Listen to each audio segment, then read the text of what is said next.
Good morning! This is the biggest news that I've had so far on the Travco build. I'll show you the boring stuff first, which isn't boring at all, but the big news is yet to come. Watch this. So, if you'll notice in the back, once it focuses, come on. No.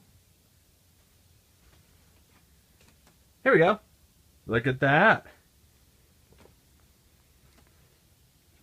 All the upholstery is done. I haven't installed the upholstery in the front yet because I've been working in the front. So here's the middle piece. Right here. I think this is too close. Here's the middle piece. This is the mattress that's going to go right in the middle here. And it fits perfectly from the door up to this wall. And let's go back here, show you another thing I finished. This is an on-demand water heater, and it's all plumbed in with propane and water and everything. So all you have to do is turn on the hot water, and automatically we have hot water running to the faucet. And you don't have to light anything, and it doesn't keep any water hot the rest of the time, so it doesn't waste gas. It just heats it immediately because the water comes in here, right here, off the filtered water. So right off the filter, then it taps into the water heater, and then it goes up through these pipes, and you can see the heater pipes up here. And then when it comes out this line, then this is going straight towards your faucets. And so you have immediate hot water. Now here's the cool thing. I made it with a shutoff valve so that you can shut this off so that you don't use propane while you're plugged in, because you have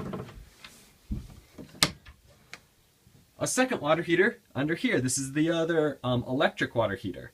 Now this one also has a shut-off valve that I put in.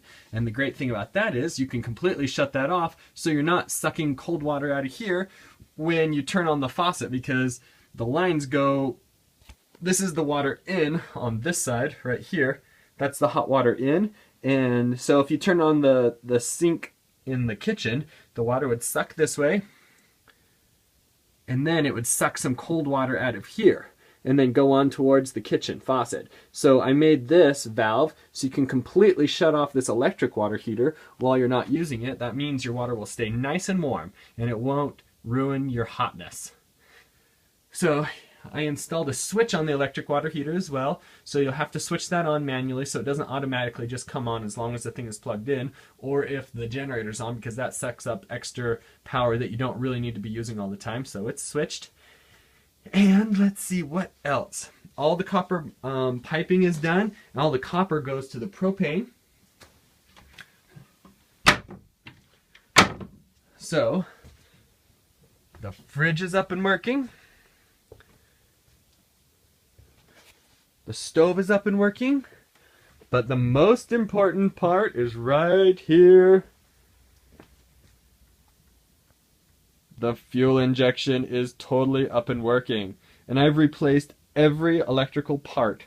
So I made new lines going to the spark plugs. So I built my own MSD lines for the spark plugs and put new spark plugs in it, put a new cap, new rotor, new reluctor, new pickup in the reluctor, new coil. See the coil right there? Probably you may or may not know what all these parts are. This is new ignition control module, new voltage regulator, new ballast resistor, and all of this new wiring that you can see in here is for the fuel injection system. So that has a big awesome fuel pump that runs high pressure off of the fuel tank. And so this is the fuel in line, that's the fuel out back to the fuel tank because it cycles through.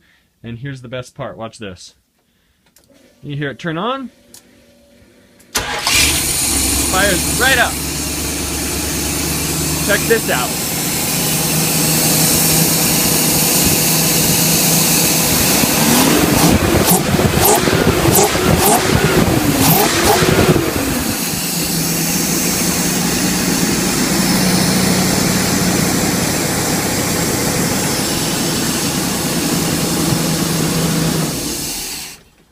You can see the snow on the ground out there. It's been so cold working, but now it's nice and warm because we have a 180-degree engine sitting right here warming up the place.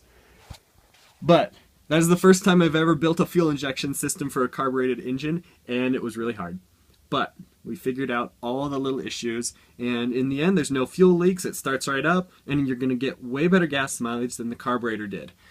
Because this can control itself much, much better, and the engine runs better than it's ever run in its life. So I'm so proud and happy about that.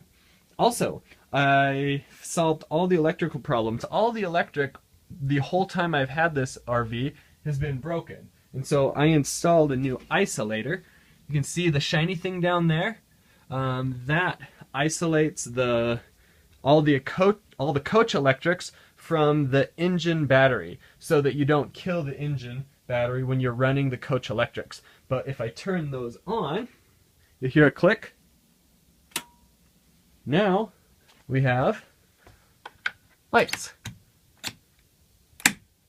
Well, there's one bulb burned out, but anyway, we have lights there. We have these new lights back here that I installed.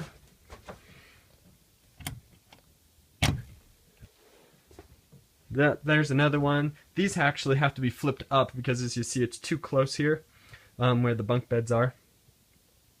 And all this stuff works. The whole thing works. It's coming along. I'm really excited. We got all the upholstery looking beautiful. It came back from the upholsterer, and I couldn't be more happy. It's the best upholstery that I've ever seen, that I've had custom made anyway. Here's the one nice thing about the upholstery. See how it kind of looks fuzzy and soft? Because it is so soft. It's going to be ultra comfortable and durable. And I had all of these squares put into it, and it's backed with 1/4-inch foam, and so it has a nice little texture to it. It was extremely expensive, but man, this stuff really turned out nice. So there you go, all the cool stuff.